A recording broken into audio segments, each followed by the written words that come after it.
Kamakailan lamang ay may bagong proyekto na namang inilunsad ang Estados Unidos sa Pilipinas, ang PAX Silica. Ano nga ba ito?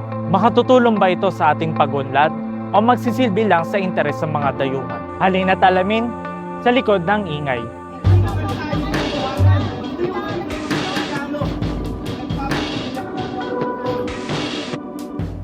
Ang PAX Silica ay isang proyektong pinangungunahan ng Estados Unidos dito sa Pilipinas para makapag-produce ng supply chain para sa artificial intelligence, semiconductors, at makapag-extract ng raw materials na kinakailangan sa mga ito.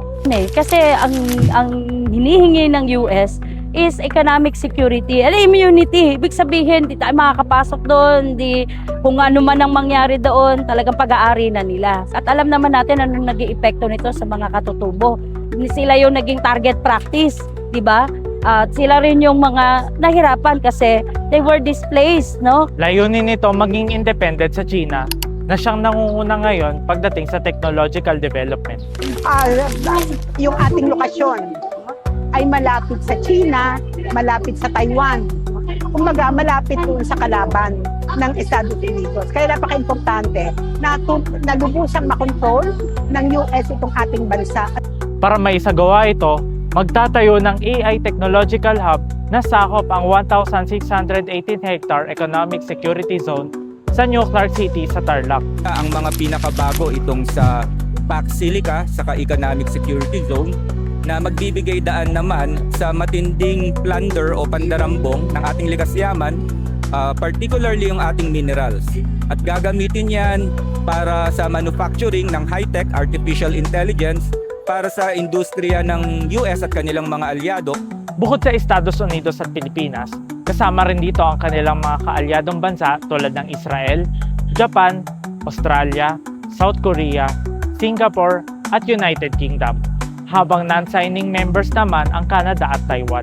Di syempre, yung mga kalaban ng Estados Unidos at saka ng kanyang mga kakampi, Japan, yung mga European countries na kakampi ng US, yung mga kalaban ng mga ito, kasi itong mga ito magkakakampi, no? Yung US plus yung kanyang mga aliado.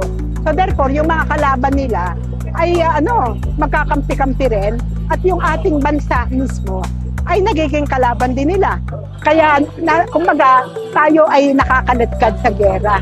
Bagamat ang usaping teknolohiya at kaunlaran ay magandang pakinggan, dapat lang nating malaman kung makikinabang tayo rito o makakaapekto ito sa ating soberanya at nagsisilbi lang sa dayuhang interes. Even war technology can be produced in the Economic Security Zone. Kaya patong-patong na, may military bases na dito, may US troops, meron silang missile system, at may itatayo pa silang military industrial base, yung kanilang war production ay gagawin na rin nila dito. Kaya yung buong bansa natin ay isang malaking kolonya ng Estados Unidos ngayon. Mainam na mas kilatisin pa natin ang mga proyekto ng pamahalaan kung nakakabuti ba ito sa Pilipinas o hindi. At gumawa ng panawagan at konkretong aksyon ukol rito. Kaya ikaw, talasan ng pandinig at hanapin ng linaw sa likod ng ingay.